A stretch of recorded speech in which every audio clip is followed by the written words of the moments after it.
नमस्कार, स्वागत है सभी का। तो फाइनली जेएसएससी के द्वारा मैथमेटिक्स स्टूडेंट्स के लिए एक बहुत ही बढ़िया अवसर मिला है। मैथमेटिक्स स्टूडेंट जिन्होंने ऑनर्स कर रखा है या कह सकते हैं जिनका मैथमेटिक्स में ग्रेजुएट है और अच्छा इंटरेस्ट रखते हैं, उनके लिए एक बहुत ही बढ़िया अपॉर्चुनिटी लेकर आई है झारखंड सरकार जेएसएससी के द्वारा। क्या है इस वैकेंसी की खास बात, क्यों मैथमेटिक्स वालों के लिए बहुत इंपॉर्टेंट वैकेंसी है और या कह सकते हैं बहुत बड़ी अपॉर्चुनिटी भी है। और इसके साथ साथ हम लोग जानेंगे फॉर्म भरने का प्रोसेस क्या है, कब से फॉर्म स्टार्ट होना है, ठीक है ना, इसके फीस स्ट्रक्चर क्या है, कौन कौन से डॉक्यूमेंट्स आपको रेडी रखने हैं, सबसे इंपॉर्टेंट बात, कास्ट सर्टिफिकेट हो या फिर रेसिडेंशियल, जो भी आपके मन में डाउट्स है उसको मैं दूर करूंगा। आपका एग्ज़ाम्स का मोड क्या रहने वाला है। अब जानते हैं कि अब ऐसा हो चुका है कि जेएसएससी जितने भी एग्ज़ाम्स लेंगी उनको 2 चरण में लेंगी। पहले सिर्फ एक ही एग्ज़ाम होता था, अब पीटी प्लस मेंस का प्रावधान किया गया है। बहुत सारे बेनिफिट्स हैं इस पैटर्न को करने से और क्या क्या प्रक्रियाएं हैं हम लोग सबको जानेंगे डिटेल में, तो वीडियो में एंड तक बने रहें जरूर।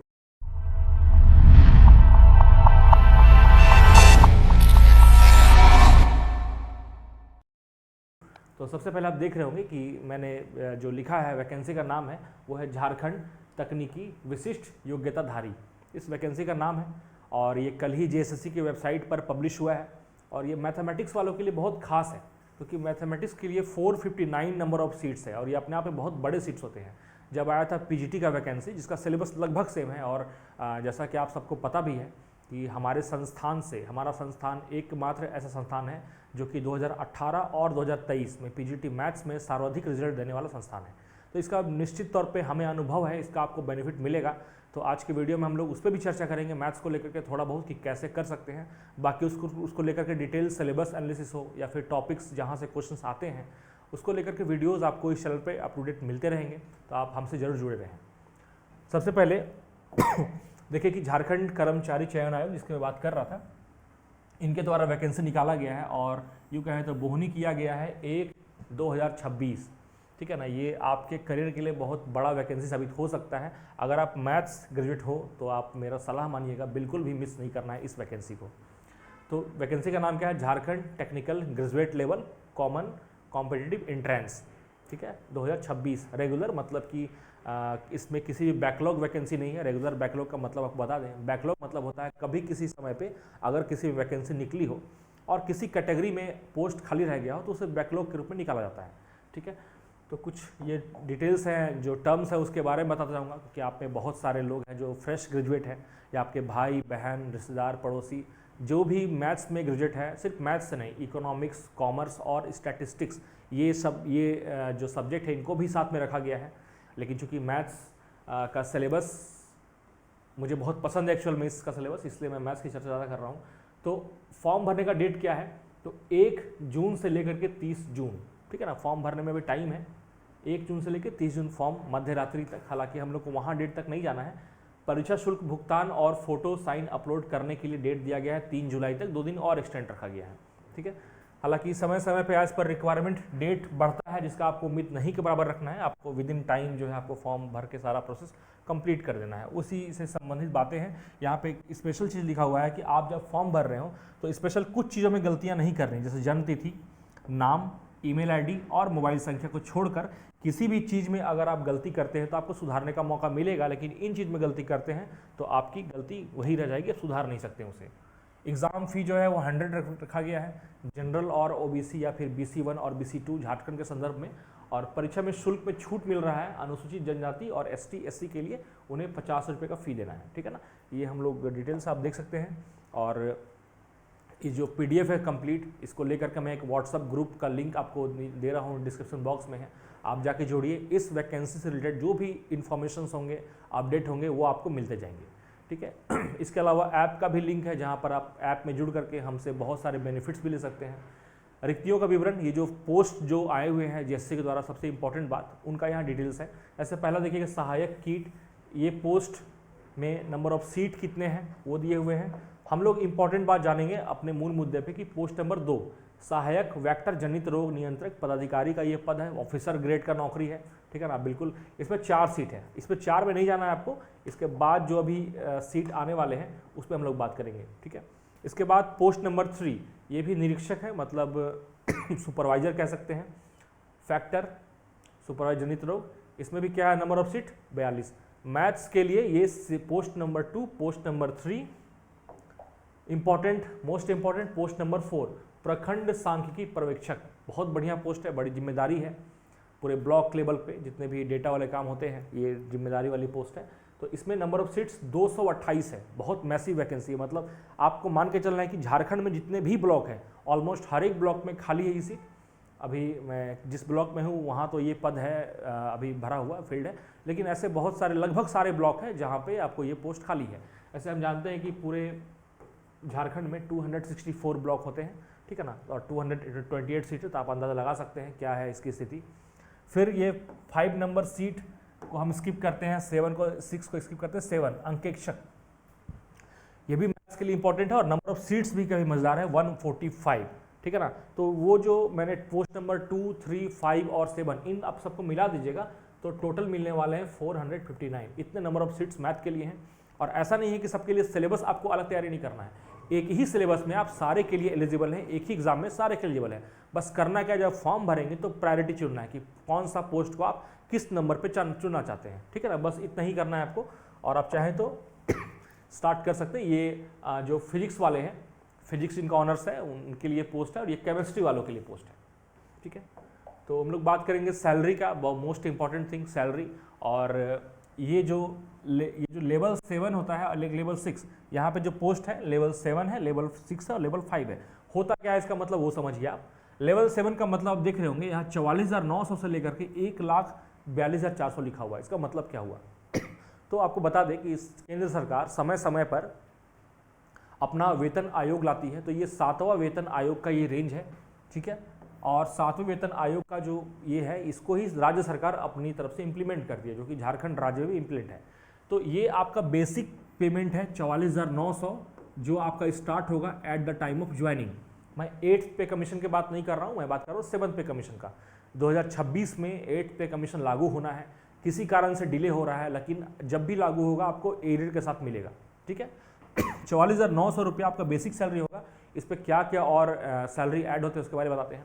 इसमें आपको ऐड होता है सबसे पहले बात डीए, जो कि 60% है अभी केंद्र सरकार, और उसके बाद राज्य सरकार। यहाँ पे जो डीए है, डियरनेस अलाउंस, जिसको महंगाई भत्ता कहते हैं, वो 60% है। इसके बाद होता है एचआरए, हाउसिंग रेंट अलाउंस। तो जो शहरी क्षेत्र है वहाँ पर हाउसिंग रेंट अलाउंस 20% है, और जो ग्रामीण क्षेत्र है वहाँ पर 10% है, ठीक है। ये जो 60%, 20% या 10% की जो बात है, ये इससे आप रिलेट कीजिएगा। इसका 20%, अगर हम मान कर चलिए 45,000 है तो इसका 20% हो जाता है 9,000, ठीक है ना। वो 60% प्लस 20% आपका सैलरी जो है ना लगभग 80,000 पहुंच जाएगा, ठीक है। इसके बाद आपको मेडिकल की फैसिलिटी भी है। अभी मेडिकल को लेकर के झारखंड गवर्नमेंट जो है बहुत बढ़िया इम्प्लीमेंट कर रही है। सबसे बढ़िया बात झारखंड गवर्नमेंट के अंडर में नौकरी करने का मजेदार बात ये है, ओपीएस पूरे भारत का एकमात्र ऐसा राज्य है जो कि 7th पे कमीशन के साथ साथ 7th पे में जो केंद्र सरकार की सैलरी है उसके साथ साथ आपको ओपीएस दे रही है। उसमें एकमात्र स्टेट है, कुछ एक आध दो और है, लेकिन हम बात करें अगर, तो हमारे लिए गर्व की बात है कि झारखंड सरकार हमें ओपीएस ओल्ड पेंशन स्कीम दे रही है। तो जितने भी सरकारी कर्मचारी जो पहले 2004 से पहले के थे उनको तो मिल रहा था, लेकिन 4 के बाद ये ओपीएस बंद कर दिया गया था। लेकिन हेमंत सरकार जो अभी हमारे माननीय मुख्यमंत्री हैं हमारे झारखंड राज्य के, उनके द्वारा सभी कर्मियों के लिए ओपीएस लागू किया गया उनके डिमांड पे, ठीक है। तो ये काफ़ी सबसे इंपॉर्टेंट चीज़ है। आप इसके बाद जब ज्वाइन कीजिएगा उसके बाद इससे आपको हायर ग्रेड में भी नौकरी मिलेगी। तो इतना बड़ा ये सपोर्ट होता है कि आप इसको छोड़ नहीं पाइएगा, ठीक है। बहुत इंपॉर्टेंट बात है ये, ठीक है। जो नौकरी कर रहे हैं वो इसका हमें जानते हैं। न्यूनतम शैक्षणिक योग्यता की बात करें तो आपका ग्रेजुएशन रहना चाहिए, ठीक है ना। आप इकोनॉमिक्स हो, केमिस्ट्री हो, फिजिक्स हो, जो भी आप रिलेवेंट पोस्ट है उसके अकॉर्डिंग आपका क्वालिफिकेशन होना चाहिए। सबसे इंपॉर्टेंट रेफरेंस डेट क्या होगा, तो रेफरेंस डेट के लिए ऑनलाइन आवेदन करने की अंतिम तिथि के आधार पर, मतलब फॉर्म भरने का जो डेट रखा गया है, सपोज दैट वो 3 जुलाई है, ठीक है। तो 3 जुलाई तक आप ग्रेजुएट हो गए हो इस बात को एश्योर करना है। अगर नहीं हो पाए हैं means you are not eligible. अगर किसी कारण से ये डेट एक्सटेंड होता है तो उस डेट को माना जाएगा, ऑनलाइन जो फॉर्म भराएगा उसके एंड डेट को ही माना जाएगा रेफरेंस डेट, ठीक है। लिखा हो कोई अभ्यर्थी इस तिथि तक निर्धारित शैक्षणिक योग्यता नहीं धारित करते हैं तो वे आवेदन भरने के लिए अयोग्य समझे जाएंगे। अगर इन केस आप आवेदन भर भी देते हैं तो at the time of document verification आप रिजेक्ट कर दिए जाएंगे, ठीक है। उसके बाद बात करते हैं एज रिलैक्सेशन, तो ये बहुत इंपॉर्टेंट नहीं है। जो नॉन रिजर्व है, अनरिजर्व, उनकी 35 है। BC1 BC2 के लिए 37 है, ठीक है, महिला के लिए, और आपको 38 है, ठीक है, और ST SC के लिए क्या है 40 ईयर्स है। तो ये एज रिलैक्सेशन है, इसको देख लीजिएगा। इसके बाद करते हैं लोकल रेसिडेंस सर्टिफिकेट। बहुत लोग यहाँ गलती करते हैं, तो बस ये समझिएगा, अगर आपके पास BDO या CO लेवल का निर्गत अगर आपके पास रेसिडेंशियल सर्टिफिकेट है तो वो 2019 के बाद का, ठीक है ना, पूर्व, अगर इसके पहले का अंचलाधिकारी के स्तर से निर्गत स्थानीय पत्र मान्य नहीं होगा। ये कहा है, मतलब इसके बाद अगर आपका अंचलाधिकारी का प्रमाण पत्र है तो वो मान्य है, और अगर आपका DC या SDO लेवल का अगर आपके पास है रेसिडेंशियल सर्टिफिकेट तो फिर वो डेट होना चाहिए 2/6/2016। इसके बाद का अगर ये बना होगा तो वो मान्य है, और इसके बाद का बना होगा ये तो मान्य होगा। बस इतना समझना। बाकी कोई डाउट होगा तो कमेंट में लिखिएगा, मैं उसका रिप्लाई करूंगा। इस सबको लेकर के मेरा बहुत सारा वीडियोस है, डेडिकेटेड वीडियो, मैं उसका भी लिंक डाल दूंगा अपने डिस्क्रिप्शन में। अब बात करते हैं इंपॉर्टेंट जाति प्रमाण पत्र। ये ऐसा सर्टिफिकेट है जो कि मुझे JSSC में, जिसके वजह से मैं एक बार छट चुका हूँ, हालांकि फाइनली मैंने अचीव किया जो मेरा गोल था, जहाँ मैं हूँ अभी, लेकिन जाति प्रमाण पत्र की वजह से मैं एक बार रिजेक्ट हो चुका हूँ JSSC में, ठीक है ना। तो बहुत ही इंपॉर्टेंट है, इसको लेकर के भी वही है 25/2/19 या उसके पश्चात का अगर अंचलाधिकारी के स्तर का है जाति प्रमाण पत्र तो मान्य होगा। और अगर बात करें अनुमंडल या उपायुक्त स्तर का, वही DC या SDO स्तर का, ठीक है ना, तो वो जो है जाति प्रमाण पत्र जिसका मानक पत्र प्रविष्टि 1 पर धारित है वो वहाँ दिया हुआ है, ठीक है। उसको जब देखिएगा फॉर्म में तो आपको मालूम चल जाएगा। और भी कोई डाउट होगा तो आप भेजिएगा मेरे को उसका डिटेल्स, तो मैं आपको सहयोग करूँगा उस पर। सर्टिफिकेट के ही बारे में बात किया गया है। फिर आर्थिक रूप से कमजोर, जो हम लोग EWS कैटेगरी की बात करते हैं, जिसमें 10% गवर्नमेंट आरक्षण देती है, उसको लेकर के भी कुछ मानक है, उसको जाकर रीड कीजिए। ये सारा डिटेल्स मैं अपने व्हाट्सएप ग्रुप हो या टेलीग्राम चैनल सब में आपको शेयर करूंगा, उसका लिंक मैं दे दूंगा, आप जरूर उसको जुड़ जाइएगा वहाँ पे। Important guidelines during form filling, क्या क्या सबसे इंपॉर्टेंट बात, JSSC ने भी इसको येलो कलर में बोल्ड हाईलाइट किया है कि आवेदन भरने के पहले अपना फोटो, पूर्ण हस्ताक्षर और सभी आवश्यक प्रमाण पत्रों की स्कैन्ड कॉपी अपने पास रखें। जब फॉर्म भराने का डेट स्टार्ट हो जाएगा तो फॉर्म कैसे भराना है उसको लेकर के भी मेरा डेडिकेटेड वीडियो रहेगा, तो आपको परेशान नहीं होना है। बस याद रखिएगा, फॉर्म भरने का ये पहला नियम होता है कि जो आपको चाहिए चेकलिस्ट उसको आपको रेडी रखना है, उसके बाद ही फॉर्म भरने के लिए जाना है। फॉर्म फिलिंग प्रोसेस क्या है, तो सबसे पहले याद रखिएगा कि कभी भी फॉर्म भरना है तो JSSC का जो ऑफिशियल वेबसाइट है jssc.jharkhand.gov.in, इस पे ही भरना है। ऑनलाइन एप्लीकेशन फॉर जो वैकेंसी का नाम है वो क्लिक करके अपना पंजीकरण करें। पंजीकरण संख्या और पासवर्ड प्राप्त होते ही पुनः लॉगिन करके अपने बारे में वही जो बातें हैं बताया गया है, हर एक वैकेंसी का सेम होता है प्रोसेस, तो क्या डिस्कस करना उस पर। पेमेंट प्रोसेस क्या है, तो पेमेंट प्रोसेस जब आप जैसे जैसे करते जाइएगा प्रोसेस आपको आगे आता जाएगा। उसके बाद पेमेंट का प्रोसेस भी आएगा 50 और 100, मैंने इसके बारे में बताया था, ठीक है। फिर एग्ज़ाम पैटर्न है, मोस्ट इंपॉर्टेंट बात एग्ज़ाम पैटर्न, सब कुछ तो होते रहेंगे। एग्ज़ाम पैटर्न क्या है, तो जैसे मैंने बताया कि इस बार 2 एग्ज़ाम होंगे, PT होंगे और मेंस होंगे, ठीक है ना, pre plus mains, PT plus mains, ठीक है। तो पदों का विकल्प क्या है, इंपॉर्टेंट, जिसको बोल रहा था कि एक एग्जाम में सारे पद भर सकते हैं। अभ्यर्थी विवरणिका में प्रधानित न्यूनतम शैक्षणिक योग्यता के आधार पर उपलब्ध पदों के लिए अधिमानता क्रम के विकल्प दे सकते हैं। आपको अपना जो आपको पसंद है उसको आप फर्स्ट में दीजिए, जो नहीं पसंद लास्ट में दीजिए, अपने एलिजिबिलिटी के हिसाब से। अब ऐसा नहीं कि मैथ्स ग्रेजुएट है आप भर दिए प्रयोगशाला सहायक केमिस्ट्री, तो वो कोई मतलब भी नहीं है। आप ना इसका एग्जाम दीजिएगा, ना पास कीजिएगा, ना DV होगा। पास कर जाइएगा तो भी DV नहीं हो पाएगा आपका, DV होगा तो रिजेक्ट हो जाइएगा, ठीक है। परीक्षा का स्वरूप क्या होगा, तो परीक्षा का स्वरूप होगा CBT, कंप्यूटर बेस्ड टेस्ट होगा, ठीक है ना, CBT मोड में एग्जाम होगा। उसके बाद इंपॉर्टेंट बात क्या है, नॉर्मलाइजेशन।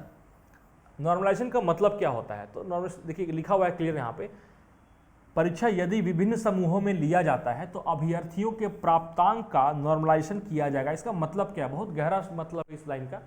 जैसे कि मान लीजिए कि मैथ्स वाले हैं, इकोनॉमिक्स वाले हैं, कॉमर्स वाले हैं, उनके लिए सेम सीट है। ये तो अंडरस्टूड है, आप जब पढ़िएगा मालूम चल जाएगा, सबके लिए कॉमन सीट है।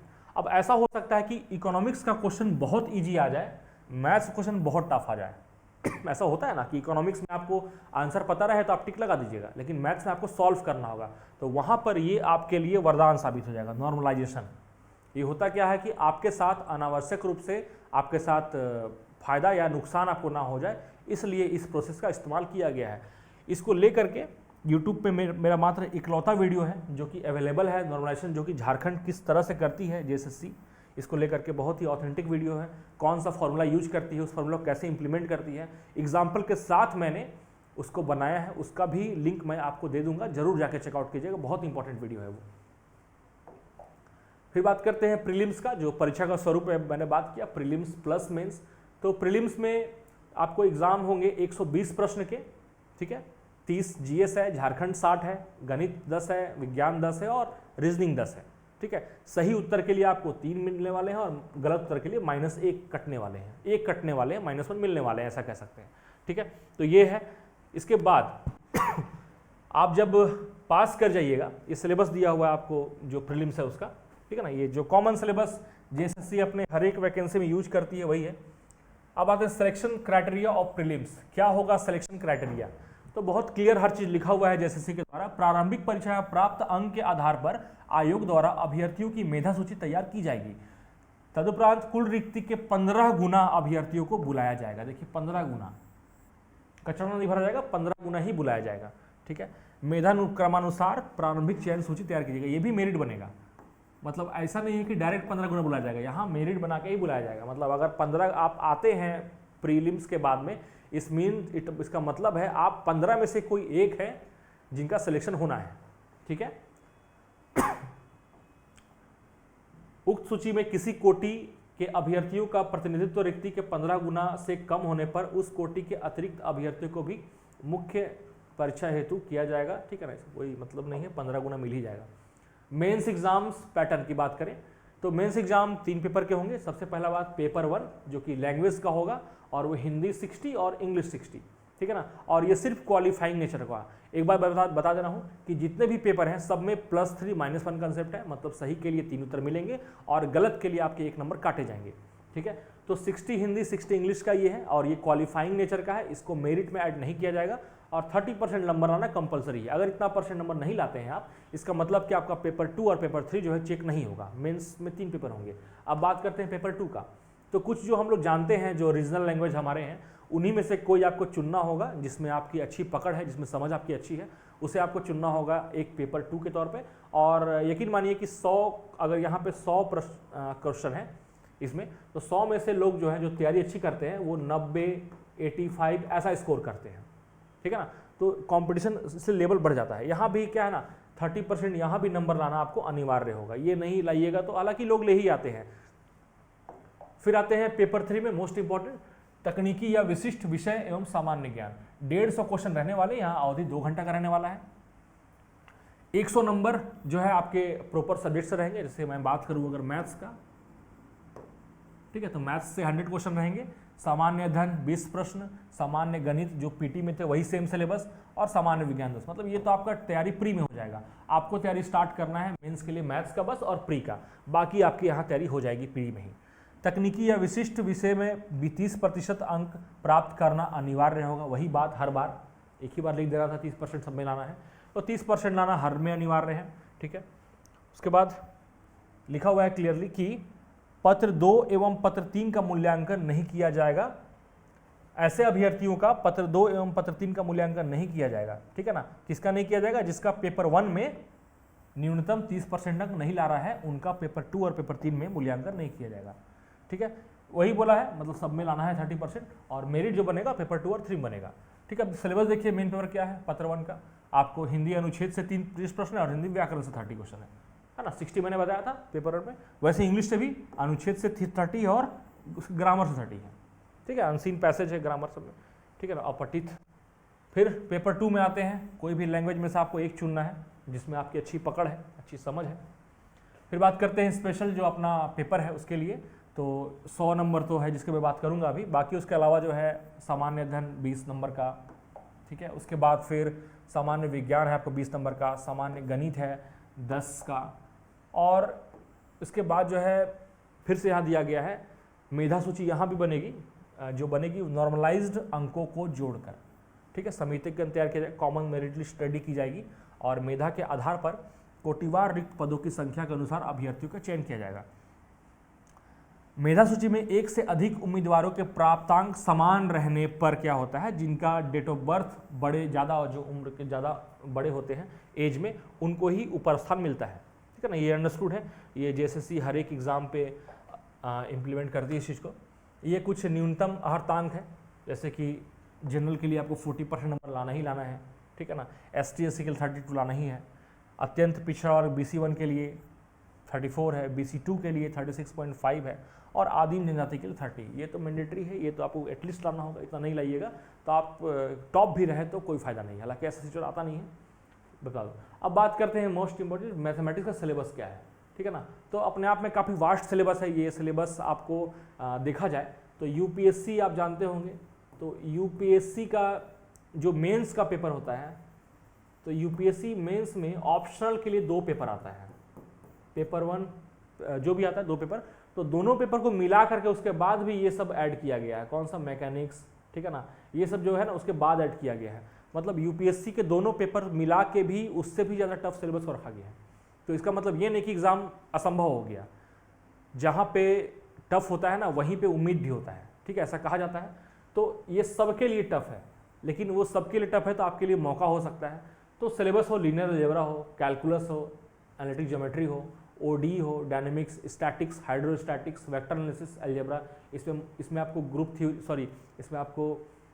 ग्रुप थ्योरी है, रिंग थ्योरी है। ठीक है ना, कॉम्प्लेक्स एनालिसिस है, operation research, mathematical modelling, PD है, probability, mechanics, fluid dynamics, discrete मैथमेटोलॉजिक्स, 15 टॉपिक है। अपने आप में सिलेबस पहाड़ है, लेकिन हमारे पास अच्छी बात यह है कि हमारे पास टीम है, बहुत बढ़िया टीम है, जो कि हमेशा से झारखंड में या 2018 हो या 2023 हो, इसमें हमने प्रिपरेशन बहुत अच्छे से कराया। हमारा रिजल्ट सबसे बढ़िया रहा। ठीक है ना, हमारा इस चीज़ को लेकर के बहुत लोग हमें प्रोत्साहित भी करते हैं, उत्साहित भी करते हैं, बहुत अच्छा लगता है देख करके। ठीक है, तो ये सिलेबस है, ये सिलेबस बहुत बढ़िया सिलेबस है। तो आपसे मेरा रिक्वेस्ट रहेगा कि अगर हो सके तो इस सिलेबस पे अपना कमांड जरूर बनाइए। क्यों बनाइए? क्योंकि अगर आप मैथ्स ग्रेजुएट हैं तो जेएसएससी कोई भी एग्ज़ाम निकालेगी, मैथ्स सेंट्रिक एग्ज़ाम निकालेगी जिसमें एलिजिबिलिटी स्पेशल मैथ होगा, तो यही सिलेबस रहने वाला है। तो आप ग्रेजुएट अगर अपियरिंग भी है, पास आउट को तो खैर फॉर्म भर के प्रिपरेशन करना ही चाहिए, लेकिन अगर अपियरिंग भी है तो भी आपको प्रिपरेशन में लग जाना चाहिए इस सिलेबस में, क्योंकि इस सिलेबस में पीछे आपको कभी नहीं छोड़ने वाला अगर झारखंड के निवासी आप हैं तो। ठीक है ना, इसके बाद इम्पॉर्टेंट बात कि हमारा नया बैच भी अनाउंस हो रहा है इसी 13 मई से। ठीक है, शाम के 5 बजे से। ठीक है, स्पेशल बैच है मैथमेटिक्स का, स्पेशल टीचर्स हैं, नेट जेट क्वालिफाइड टीचर्स की टीम है हमारी। आपको इसमें बुक्स प्रोवाइड कराया जाएगा, जो भी स्टडी मटेरियल है, टेस्ट सीरीज है, एक कंप्लीट पैकेज है, बहुत अच्छे से आप प्रिपरेशन कर सकते हैं। और यकीन मानिए कि इंस्टीट्यूट द्वारा मार्गदर्शन जो आपको दिया जाएगा उसमें अगर आप हूबहू चलते हैं, आप मेहनत अच्छे से करते हैं, क्लासेस बढ़िया से करते हैं, तो रिजल्ट होना कोई बहुत बड़ी बात नहीं है। जो सिंसियर बच्चे हैं रिजल्ट उनका जरूर होता है, ऐसा शुरू से होता है हमारे संस्थान में और आगे भी होता रहेगा। बाकी आपका वीडियो में एंड तक के लिए बहुत बहुत धन्यवाद। जय हिंद।